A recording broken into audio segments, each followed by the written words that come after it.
Ada suatu kisah di suatu kerajaan di Pulau Marsala. Ada seorang raja yang bernama Raja Linggong. Raja ini dari Pulau Marsala. Namun sayang, sang Raja Linggong tidak mempunyai keturunan. Hampir seperempat abad tahun usia pernikahannya. Lalu datanglah pelarian dari Ambezina yang bernama Adolfo. Dia datang untuk menolong sang raja. Adolfo ditemukan oleh Datu Langit Elang, kesayangan raja. Dan Adolfo dikenal sang Raja Linggong belum mempunyai keturunan karena ada ilmu hitam yang menghalangi kehamilan sang permaisuri, dan harus terdapat boneka kecil hitam yang harus ditemukan. Tak sekian lama, boneka itu pun ditemukan oleh layaknya sepasang suami istri. Sebagai imbalannya, suami istri itu ditempatkan di istana. Tak lama kemudian, istri dari seorang nelayan ini hamil. Kalau anaknya lahir, maka sang raja akan menjadikannya saudara. Lalu tak lama kemudian, sang permaisuri hamil yang mengandung anak perempuan. Namun sang raja sedih.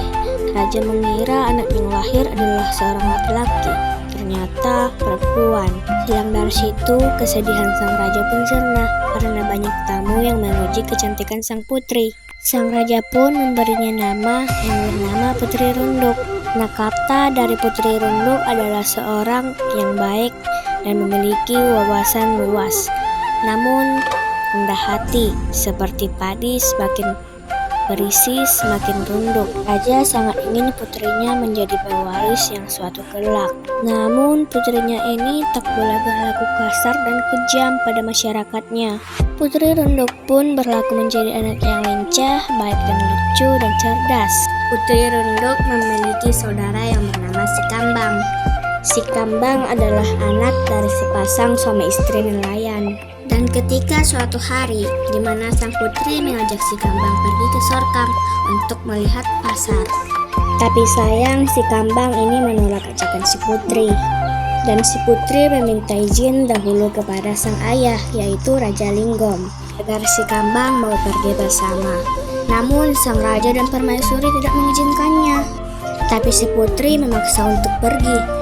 Tapi ia pergi dengan cara menyamar seperti lelaki yang bernama Putri Runduk memakai nama Jogi, dan Si Kambang memakai nama Sihol.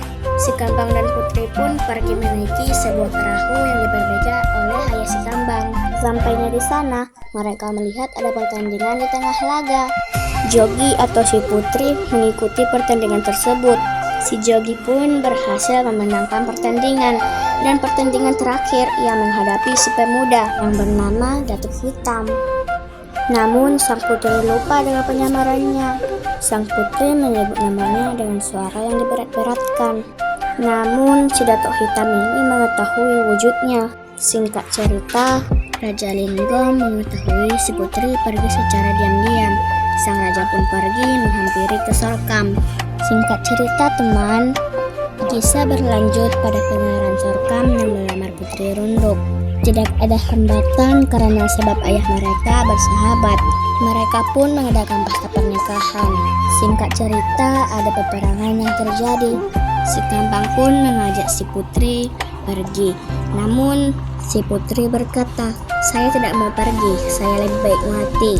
Dan si Kambang meyakinkan putri bahwa masih ada dirinya sebagai saudara mereka. Mereka pun berjalan bersama-sama membangun kembali kerajaan Marsala.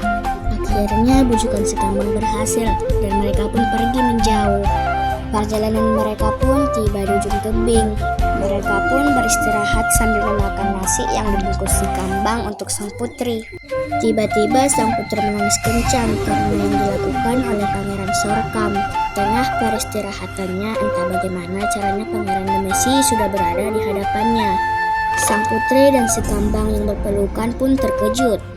Tapi sang Pangeran Demesi masih mengajak si putri untuk menikah. Dengan seketika sang putri berdiri dan meludah tidak terima. Si putri meloncat dari tebing. Si Kambang histeris, begitupun Datu Langit. Datu Langit pun segera ikut menyusul sang putri. Dengan cepat ia mencoba mencakar pakaian sang putri agar dapat diangkat ke daratan. Namun tak sempat lagi. Sang putri pun terjebur ke laut dan membentuk sebuah pulau.